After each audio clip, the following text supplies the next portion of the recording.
crave delicious food, refreshing drinks, and luxurious accommodations? Then look no further, or listen rather, than All in a Day's Drive.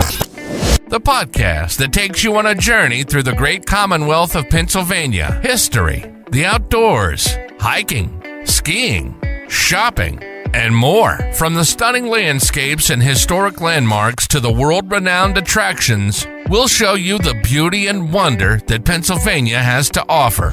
All of this and more in just one day's drive. What are you waiting for? Hop in the car and join us for an adventure you'll never forget. And now your host, Matthew Dowling, and today's guest on All in a Day's Drive.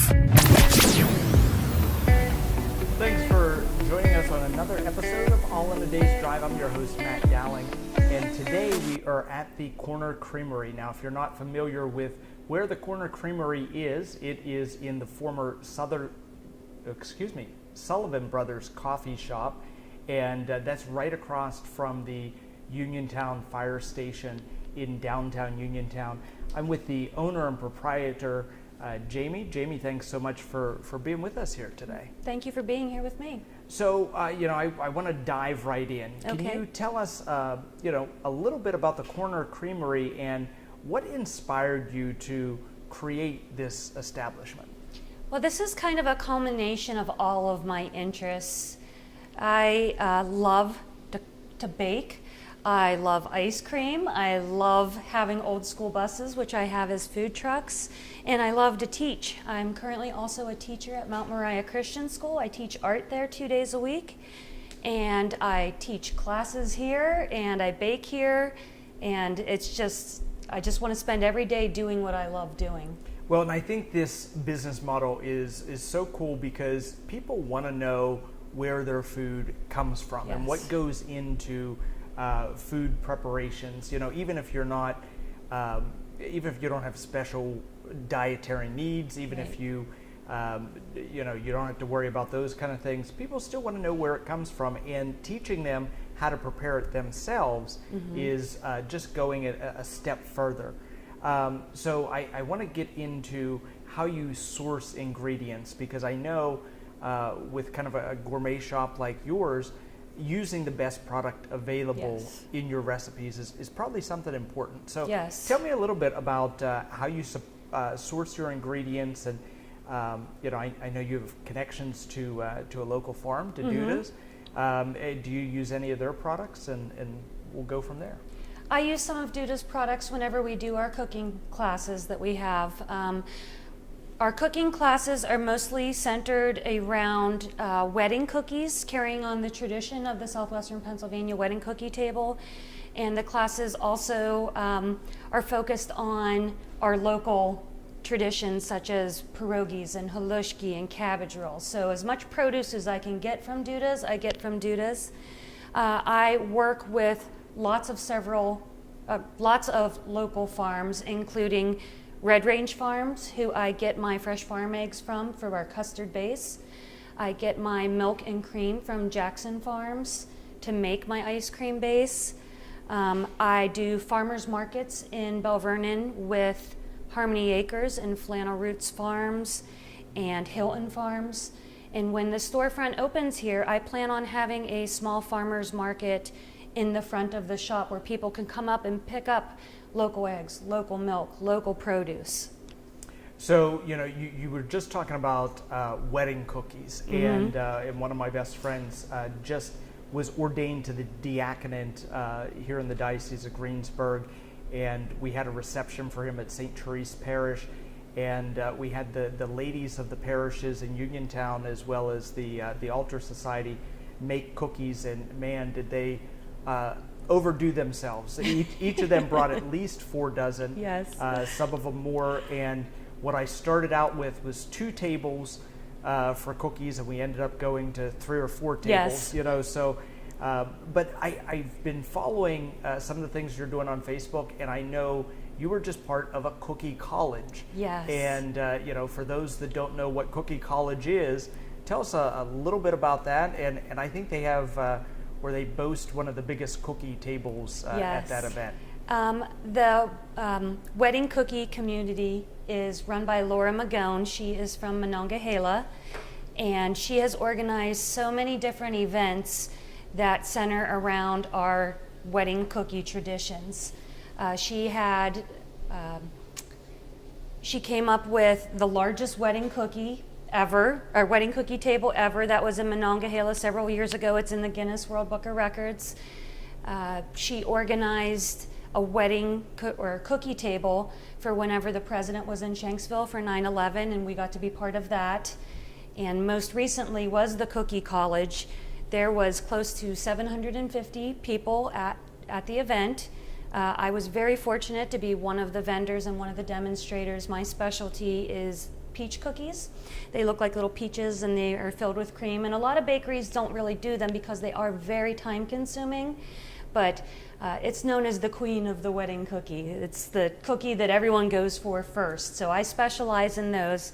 I'm not sure what other bakeries in the area do them, but I make a lot of different wedding cookies, specifically the peaches, the lady locks, the Kaufman thumbprints, little nut rolls. Like pretty much anything you can imagine on a wedding cookie table are things that I love to do. Cookies are very near and dear to my heart. That's my favorite thing, is making cookies. Me too, but I'm a diabetic, so it doesn't always line up that well. Yeah. Although I have toyed with some recipes and tried to use some sugar-free additives like Splenda you can get in a large bag now. Right. And you know, they don't taste exactly the same, but you can kind of get them along that line with some less sugar, but they're not obviously sugar-free.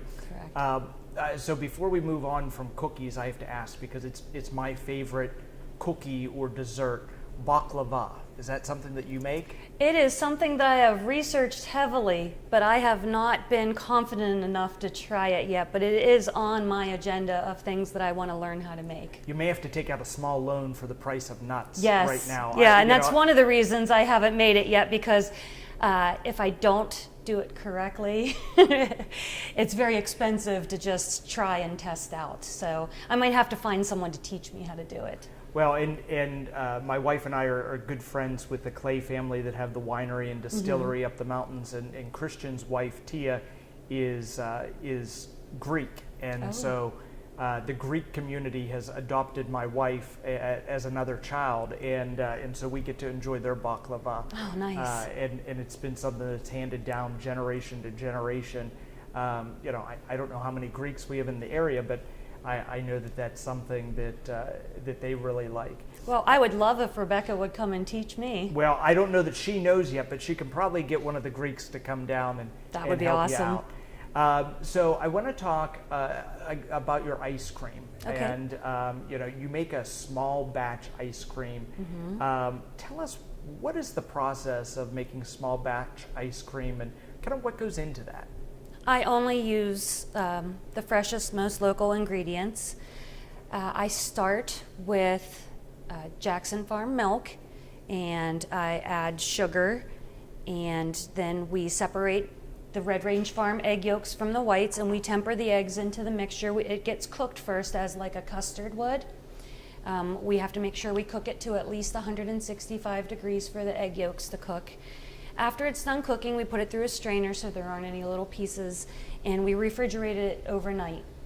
And the next day, we take it out of the refrigerator, and we have Carpigiani machines, and those are the same brand that they have at McDonald's. It's like a top-notch Italian ice cream machine. And it is considered hard ice cream. I don't do soft serve. And we pour it through the blast freezer or the blast chiller, and it turns it into ice cream. It churns it and mixes it and cools it to the point where it turns into ice cream, and then once it's in ice cream, we package it and we put it into the freezer for at least a day, and then it's ready to go the next day. So it's a lengthy process. It takes a few days to get one batch done. And what are some of the flavors, and how do you infuse your ice cream? I guess I don't know if that's the right terminology, but how do you get the flavoring into the ice cream? Everything starts out vanilla, right? Not necessarily. A lot of the base is vanilla. Okay. But I also do banana and chocolate and strawberry, and they have a little bit of a different base. So it's not all one base that I just add stuff to. I have 4 flavors that I'm going to have year round, but the 5th flavor I'm going to change it up quite a bit. Last year I had 8 flavors, and I just decided that was just way too much. So 5 flavors it is. We have vanilla, chocolate, cookies and cream, coffee, and then whatever the flavor, the current seasonal flavor is. Right now it's banana, but I'm switching over to strawberry, so I actually have strawberry and banana right now. But those seem to be the most popular flavors. For adults, I think the most popular flavor is the coffee. It's so good, and if you put caramel and whipped cream on it, it tastes like a latte, so it's breakfast food, because normally ice cream isn't breakfast food. So this may be a dumb question, but I thought that at one point in time I had seen advertised a dairy-free ice cream. Is that something that can be made, and is that something that you will be making here? My brother-in-law is lactose intolerant, and but I know he loves ice cream. So, is that something that you plan on doing, and is it something that can even be done? Yes, it can be done. Last year I played around with some different flavors. I did a pina colada and a couple other flavors, but the one that turned out the best was peach. And the consistency is more like what a popsicle would be than an actual dish of ice cream. So what I did was I made dairy-free peach popsicles. And I used peaches that I got from Duda's farm. So it was fresh peaches, fresh fruit. And some of the milk choices that we use are oat milk or almond milk. But I try to stay away from almond because of allergies. So most of the time I use like Planet Earth or Planet Earth oat milk. Okay. And it's gluten-free and dairy-free. It's peanut-free. So I don't know if you're taking suggestions, but if you wanted to make an ice cream for me, I would love a blackberry pie ice cream. Okay. Where you would use some fresh blackberries, and then you'd know this better than me. I don't know how you get the pie crust in, but I think you got to somehow mix that in the ice cream. Yes. I think that'd be fantastic. My mom makes the best pies. She won first place at the Fayette County Fair one year for her apple pie, which is quite an accomplishment because it's a very, very rough competition. People take it very seriously. Last year I did make blackberry ice cream. I didn't put the pie crust in, but that's an excellent idea. I believe that blackberries are in season around here the end of July, so it would probably be closer to then. I had a relative that made the absolute best blackberry pie, Aunt Loretta, and that was something we enjoyed end of summer every year. So those were in season. We've talked a lot about the products that you've made. We highlighted just at the beginning of the show the fact that you offer cooking classes, but I want to kind of delve into what classes you have. Are you teaching the peach cookies still? Oh, yes. And what are some other things you teach? I teach peach cookies, lady locks, brownies, cinnamon rolls, halushki, homemade noodles, bread, cabbage rolls, pierogies. Basically, if someone wants to learn how to make it, then I'm willing to teach them to make it. Sure. So when do you have your classes, and how can people watch for classes that are coming up? Can they enroll on your website? I know I was on your website a little bit preparing for today's interview, so give us that information. I decided that I was going to do kids classes. Anyone can attend, kids and adults, but they're mostly on Tuesdays during the daytime, like 11 to 1. And then I also have like different kinds of cookie classes that I'm offering on Saturdays, and like Sunday dinner type classes where people can come in on Sundays, make dinner, and then they take it home with them and feed it to their families. Well, that sounds like so much fun, and I've not been in one of your classes, but I'll have to get down here for one of them. I love taking part in those kind of activities, as you know, because you were there. I threw a pierogi party. Yes, this it was Lent, so much fun. And it was just great to get together with 50 plus people and make things, and then share in that bounty and break bread together. So something I really enjoy. You now are kind of changing your business model. You've been in this space for a year now. You had a bakery previously. So I guess my question is, what sets your new business model apart from any other bakery, any other ice cream shop that we may have here locally? What makes the Corner Creamery special?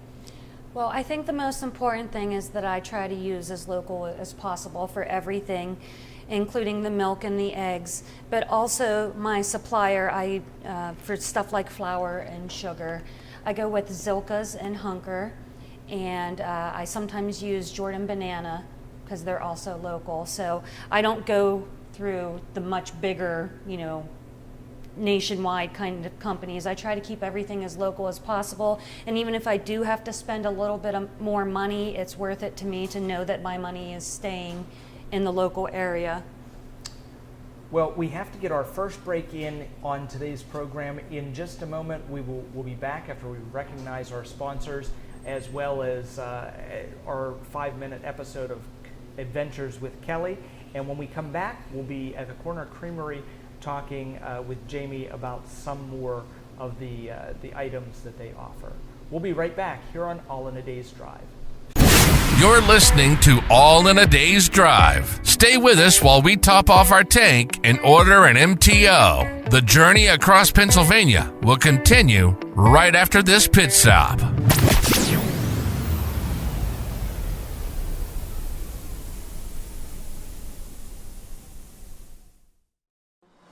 Are you enjoying the program you're listening to? Support Commonalities and help keep us on the air by making a donation of $5, $10, or $25, or any amount you feel comfortable sharing online at donate.commonalities.online.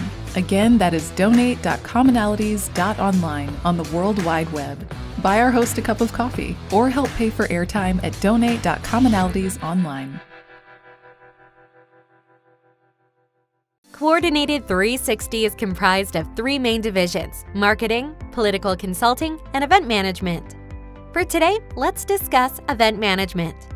Our event services, under the direction of owner Rebecca Dowling, can take charge of planning and hosting your conferences, conventions, meetings, exhibitions, trade shows, seminars, festivals, and any private gatherings, such as birthdays, weddings, or showers. Our team can handle finding vendors, issuing invitations, and even use social media to advertise the event. We pride ourselves on our customized event decor. No longer just for kids' birthday parties, balloons bring delight and joy to everyone regardless of age. Whether you need balloons to enhance a birthday, corporate function, or themed party, we have the necessary supplies and designs to make it special. Our balloon arches, walls, columns, and centerpieces, plus any custom or specialty designs, are available in Fayette, Greene, Somerset, and Washington counties. For more information on our services and decorations, please call Rebecca at 724-317-2892 or contact us through email at info@coordinated360.com. We also encourage you to check out our Facebook page or visit coordinated360.com to see some of our previous work. When it comes to buying a home, what you see isn't exactly what you get. That's why home buyers should call Dave Dowling at Grandview Inspections at 724-208-4108. You'll see colorful flowers, freshly painted walls, granite countertops, gleaming hardwood floors, and other touches. What you can't see is the cracks, ancient plumbing, dangerous wiring, or broken appliances that might be revealed when you hire a home inspector. And when it comes to home inspectors, knowing yours has the qualifications and experience needed should be your number one concern. Dave Dowling with Grandview Inspections is an architectural engineer with over 30 years of commercial construction experience and hundreds of inspections under his belt. A home inspection is an opportunity for you to hire an expert to walk through the home and prepare a report outlining the home's major components, what needs immediate attention, and what will require maintenance after you move in. Your home is one of your biggest investments, so make sure your investment is everything you hoped it to be. Call Dave Dowling at Grandview Inspections at 724-208-4108. You're listening to All in a Day's Drive. And now, it's time for our special segment, Adventures with Kelly. Kelly is a woman with many hats. She's a wife, mother of 2, and a speech-language pathologist. Hailing from southwestern Pennsylvania, she moved away for a few years before returning home to start her family. And boy, did she explore the United States during that time. From sea to shining sea, Kelly's adventures were nothing short of spectacular.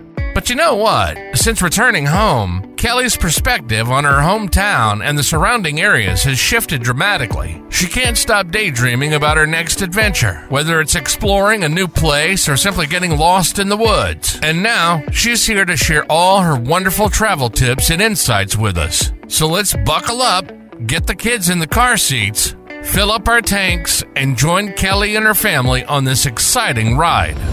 All in a day's drive, where the fun never stops.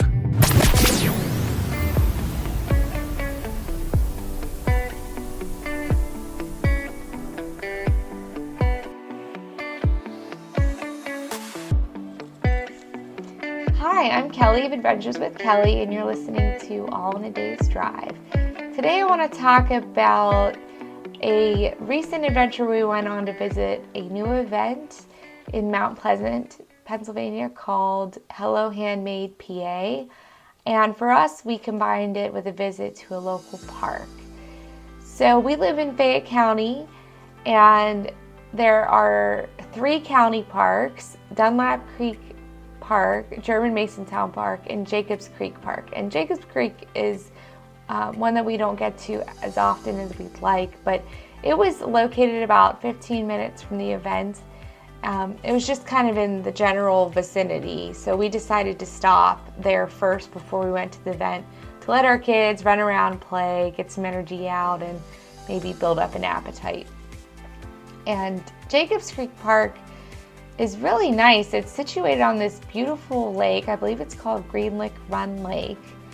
And I always see people out there on canoes or kayaks, and people are fishing and enjoying themselves. And one thing I did notice too, if you're interested, I believe is an ADA accessible boat launch. So that's worth checking out. You can find more information about the park at FayetteCountyPA.org. And one thing to keep in mind, if you are trying to get a boat out there, just based on some signage that I saw, you'll probably need a permit, and you might need to check with the DCNR or the Fish and Boat Commission for that. And then we really like the playground. It's just based on some of the other ones we play at, it has a lot of character, it's wooden, and it's really interesting. So my kids love it. There's a little kid area and a bigger kid area, and my kids are still growing into the big kid area. There's definitely some challenges with climbing, and they're always kind of trying something new each time. So if you have some older kids that you think might be over playgrounds, which happens, you might want to try this one out. They still might be interested in it because it's really unique and still offers a little bit of a challenge. So after our visit to the park, we headed toward Yinzer Valley Farms, where the event was held, and I learned that Yinzer Valley Farms used to be a golf course.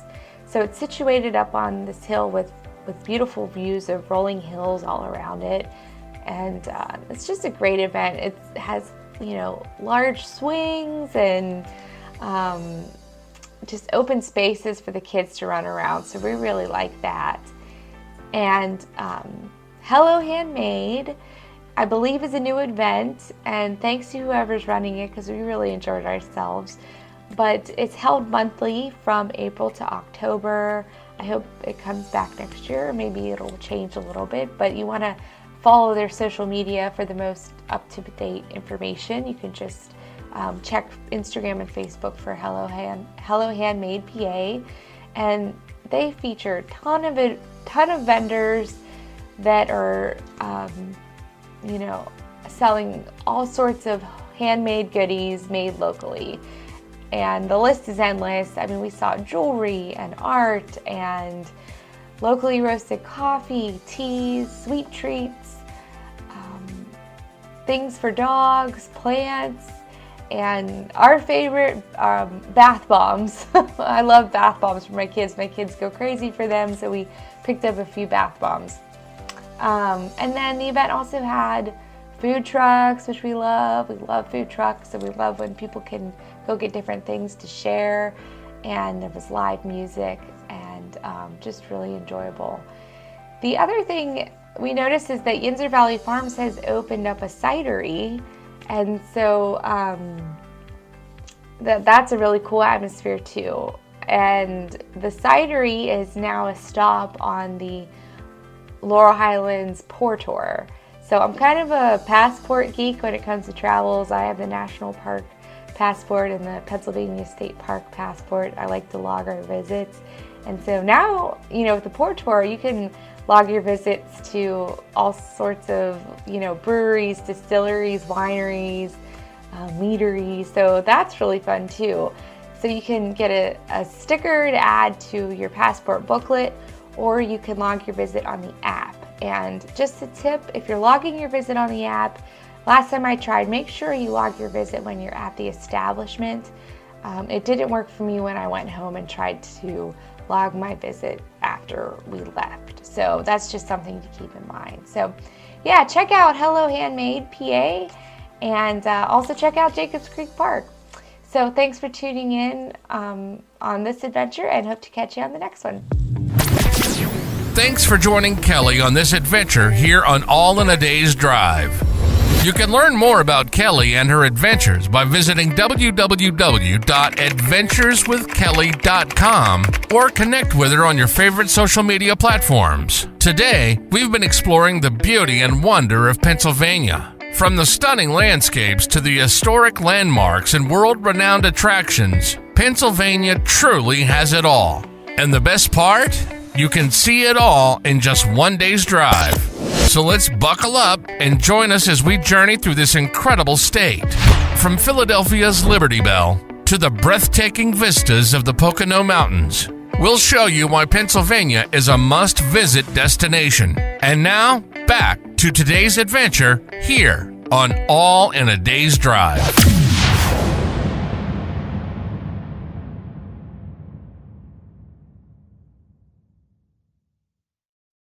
Nestled in the heart of the Laurel Highlands, the Christian W. Clay Winery and Ridge Runner Distillery offer handcrafted wines and spirits using locally sourced grapes and ingredients. Stop by our Tocqueville, Pennsylvania tasting rooms, located just across the street from each other, or pick up a bottle at our wine cellar on Route 40, the National Road.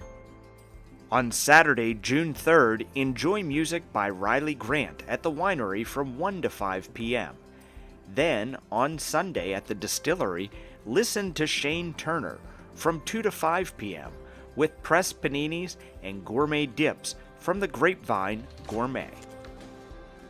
For more information about the Christian W. Clay Winery, call 724-439-3424. And for Ridge Runner Distillery, call 724-434-6659. Christian Clay Winery and Ridge Runner Distillery, the Laurel Highlands' premier purveyors of locally made wine and spirits. Is your business using analog strategies in a digital marketing world? If so, then contact Matthew or Rebecca Dowling at Coordinated 360 for a professional consultation, where we bring in-depth knowledge and functional expertise with a holistic perspective. Coordinated 360 provides digital marketing, paid ad and media buying services, web design, social media management, video production, and more for businesses, organizations, and political campaigns. With decades of experience, Matt and Becky at Coordinated 360 can help you craft your unique message and share it with the world. For a no-risk media evaluation and recommendations, call 724-320-2212 or visit us online at www.coordinated360.com. Find us also on Facebook, Instagram, and Twitter, or email info@coordinated360.com. Thanks for staying with us here on All in a Day's Drive. I'm your host, Matt Dowling.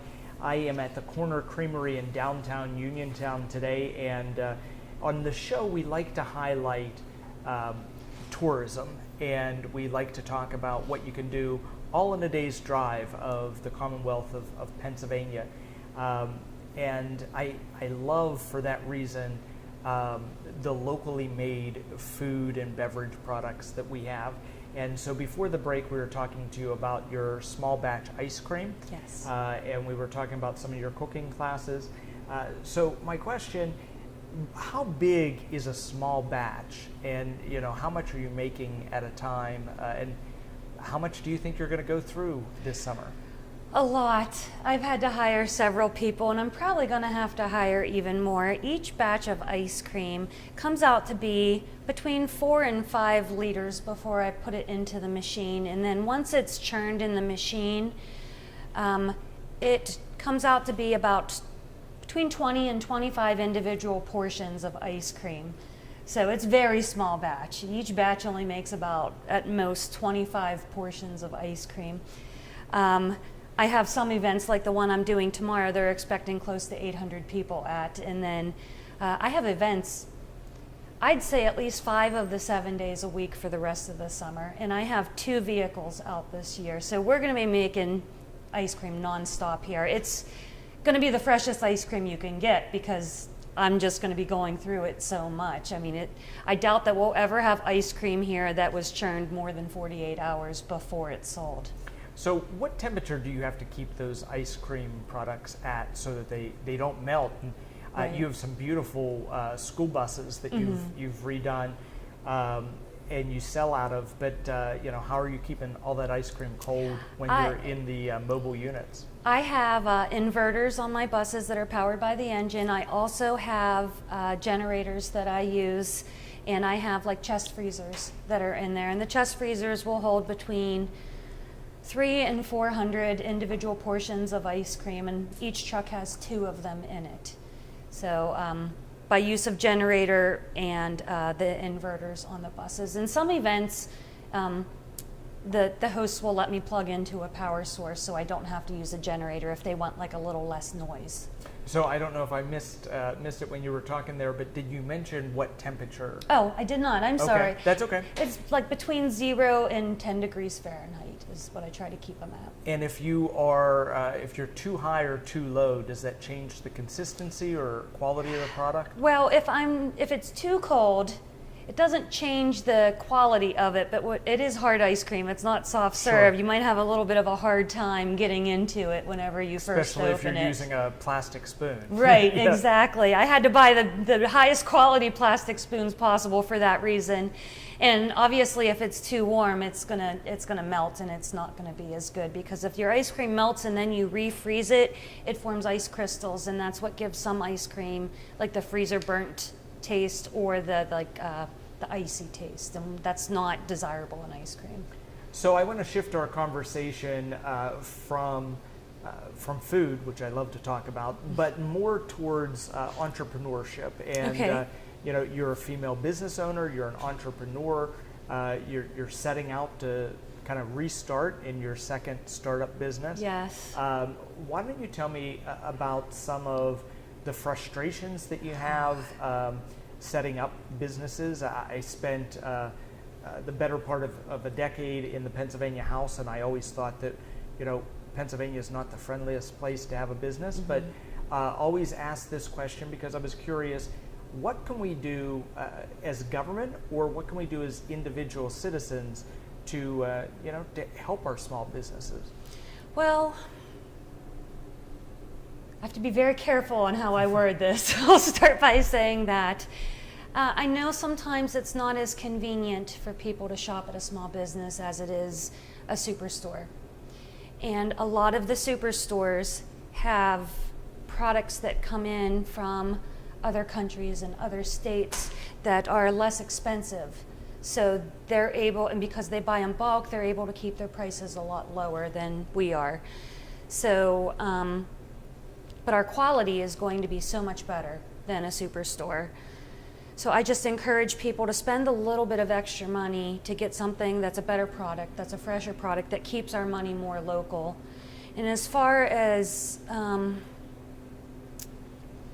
what can be done, more grants available to small business owners, maybe some tax breaks, I don't think a lot of people understand or know what goes into running a business on the back end of the business, such as, paying quarterly taxes, paying insurance, paying general liability insurance, paying for workers' compensation. There's just so much underneath and hidden costs that the general public doesn't really know about until, they try to run a business on their own. So there's just a lot of costs to it. And the job market right now, the big businesses are able to pay more. And, small business owners, you'll get a better experience working with them, but they're not able to pay as much as, say, Walmart or any of the chain stores. Well, and I think it's important for people to always remember, your cost as a business owner is the salary you're paying, plus at least 1/3 of that you have to add to it for all of those extra fees that you were just talking about. And so it's not just costing you $12 or $15 an hour. Right. You have some additional costs that happen to be on top of that. Right. In addition to a female entrepreneur, you are also an educator, and we talked about your classes. Now, you're not teaching cooking at Mount Moriah, are you? No, I'm an art teacher. You're an art teacher, at Mount so Moriah. it's not just the family consumer sciences that pique your interest, but art is something that you like. So let's talk a little bit about your background in art. Okay. Art was always my favorite class in high school. I basically lived in the art room at Albert Gallatin. Mrs. Cindric was my teacher, and she really inspired me to pursue a career in art. I attended Penn State University, and I majored in what is called integrative arts. I received a bachelor's in that. And integrative arts is kind of unique in regards that I didn't just study painting or drawing or sewing or printmaking. I kind of enveloped all of it. So I had a little bit of experience in a lot of different things. And after college was over, I realized that it was pretty hard to get a job in art. So I decided to go back and get a master's degree in special education. I worked as a therapeutic emotional support teacher for close to 18 years. I retired in 2016. I worked for the post office for 2 years, which I absolutely loved. I highly encourage anyone that is young and doesn't know what direction they want to go to work for the post office. I loved that job. But when you're walking 15 miles a day, 6 days a week, when you're already in your 40s, I just knew that I wasn't going to be able to retire in that position. And that's when I started Goody Girls with my friend, and was part of Goody Girls until last April when I left. So, I want to see if you would agree with me on this. The culinary, and I guess we call them culinary arts for a reason. But do you believe that making food is simply being an artist with a different medium? Yes and no. I mean, you have to have a background in each area. You can make beautiful food that does not taste very good, or you can make delicious food that doesn't look very good, but you need to have a balance with both of them, because no one's going to want to eat the food if it doesn't look good, but no one's going to want to come back if they eat the beautiful food and it doesn't taste good. In food preparation, I think you touch almost all of the senses. And even when you're preparing the food, I think about being in the kitchen and the sounds you hear. You can definitely hear a sizzle that's going to seal in the juices in a piece of meat. So really all of your senses are in some way being affected when you are cooking, preparing, and enjoying food. Yes, I agree with that. And one of the things that makes me like food so much is the fact that it brings people together. Yes. And you think back to when we were in elementary school and we would see the pictures of the Pilgrims and Indians at Thanksgiving, and I don't even know if those are the appropriate politically correct words at this point in time, but they were always gathered around the table. Right. So tell me how important it is to you, or what are your personal thoughts on the fact that food unites us all as a people? Well, I know growing up that we always had dinner around our table. I know society is a lot different now. My mother, as a single parent, cooked dinner, a homemade dinner every night. It had to be someone's birthday to go out to eat. And my mom is an excellent cook. She works for me now, so a lot of the stuff that comes out of our kitchen, my mom had a part in. We celebrated holidays a little bit different than a lot of people around here. We didn't celebrate holidays with gifts and presents and decorations like a lot of people. In my family, we celebrated our holidays with a more extravagant meal, and we always looked forward to that meal. Always just a big meal that my mom really spent all day in the kitchen cooking, and that's how she showed us love, was by preparing food instead of just going out and purchasing something that anyone could go out and purchase. It was labor of love, they call it. So it was always a special time in our house with holidays with the food. And then, as I said, my mom made dinner every night. We never went out to eat growing up. So, if your personal viewpoint is that, food and celebrating a meal together does bring people together, let's talk about how you want your business to bring this community together. Because, if food brings people together, this is a good place to be. You got coffee and ice cream. Yes. I want this to be, as one of my friends said, Bill Talkington told us whenever I had brought a couple of Dylan's customers in to talk about, different ideas that they had that would make the shop better. And he had said that when Sullivan Brothers was open, this was what he called his third spot. And I really liked that because I could relate to that. You have home, you have work, and then you have your third spot, the spot that makes you feel safe, the spot that makes you feel welcome. For me, I absolutely love the butcher shop up at Stonehouse. And I know it's more expensive than Walmart. It's supposed to be, it's local stuff. But I just really enjoy going up there and the people that work there. And I go in and they talk to me. And sometimes if I'm having a bad day, I don't even need anything up there, but I stop in and get something just because I want to see someone who's happy and has a smile on their face. And I want to be that for downtown Uniontown. I want people to be able to come in, get a coffee, get some ice cream, have someone smile at them, have someone be nice to them, sit down and enjoy food with their friends in here. And then with the classes, my whole thing with that is when I was growing up, I call her my bonus grandma. It was my Bubba. It was my stepfather's grandmother. Our house caught on fire and we lived with my Bubba for a while and my parents were working. And she was just this really short little lady that cooked all the time. And a lot of the things that I cooked were taught to me by her. And I really feel like a lot of those traditions aren't being taught to the next generation. And I don't want to lose those traditions. Anyone who's ever been to a wedding, not only is there the cookies there, but what we call in southwestern Pennsylvania, it's rigs and pigs. Mm-hmm. It's rigatoni and pigs in the blanket, which is halupki.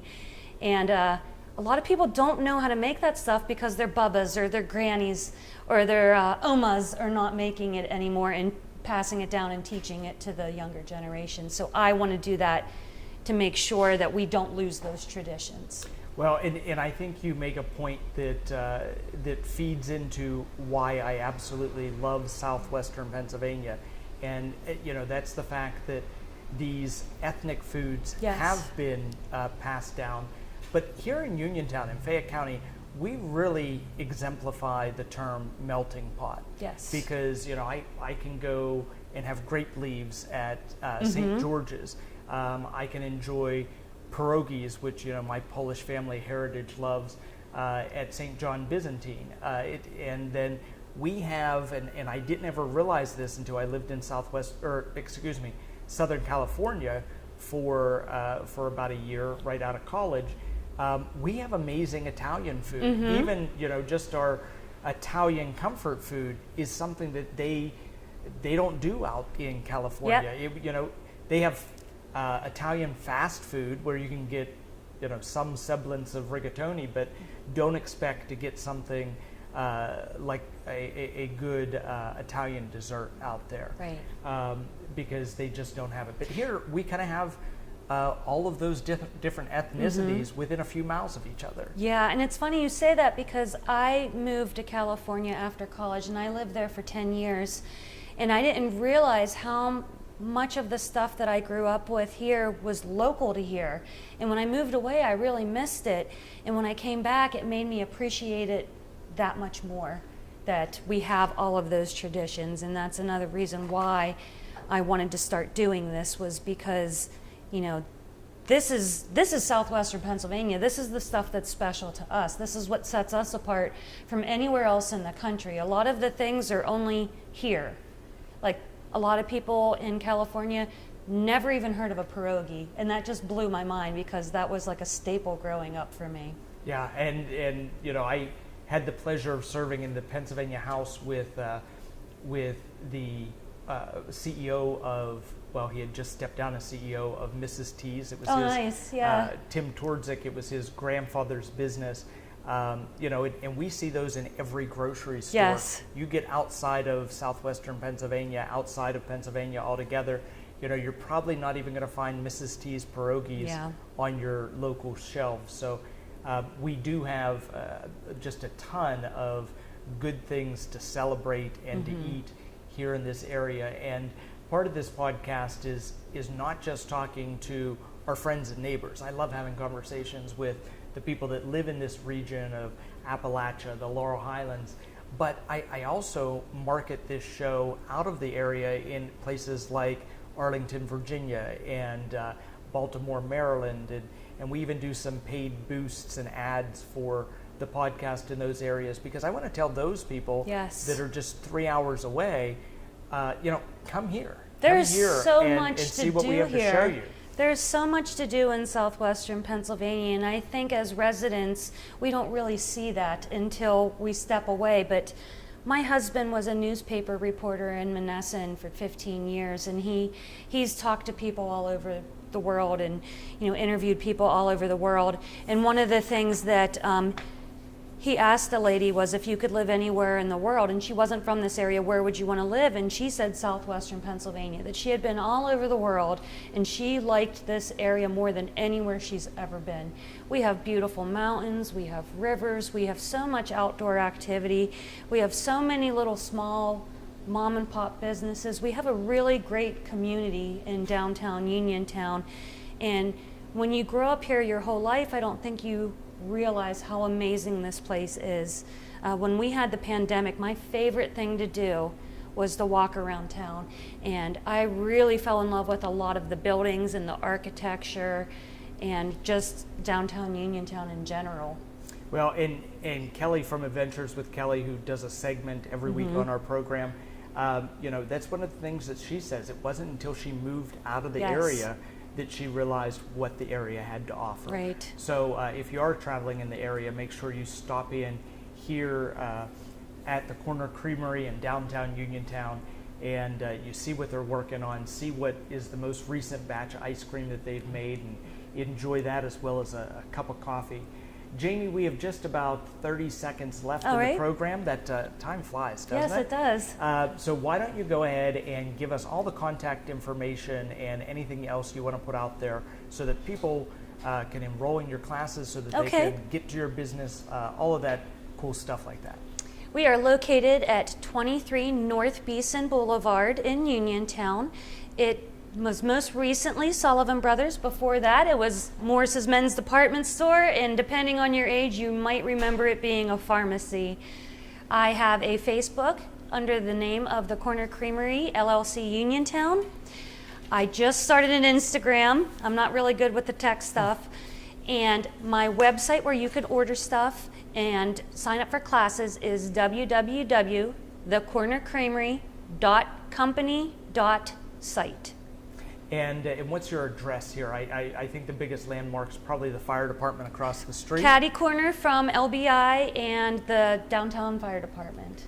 Well, we want to thank you all for going on this drive with us here on All in a Day's Drive.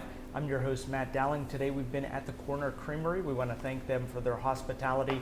And if you're looking for a way to cool down on a hot summer's day, come on in and try the ice cream. This has been All in a Day's Drive. Don't waste a moment of time. Start planning your adventure in Pennsylvania today. All in a Day's Drive is a production of Coordinated 360. All rights reserved. For more information, visit www.coordinated360.com or www.matthewddowling.com. Portions of today's program may have been underwritten in some way by the attraction, location, or venue discussed on the show. Rebroadcast of this program may be done free of charge for the use of promoting tourism in southwestern Pennsylvania.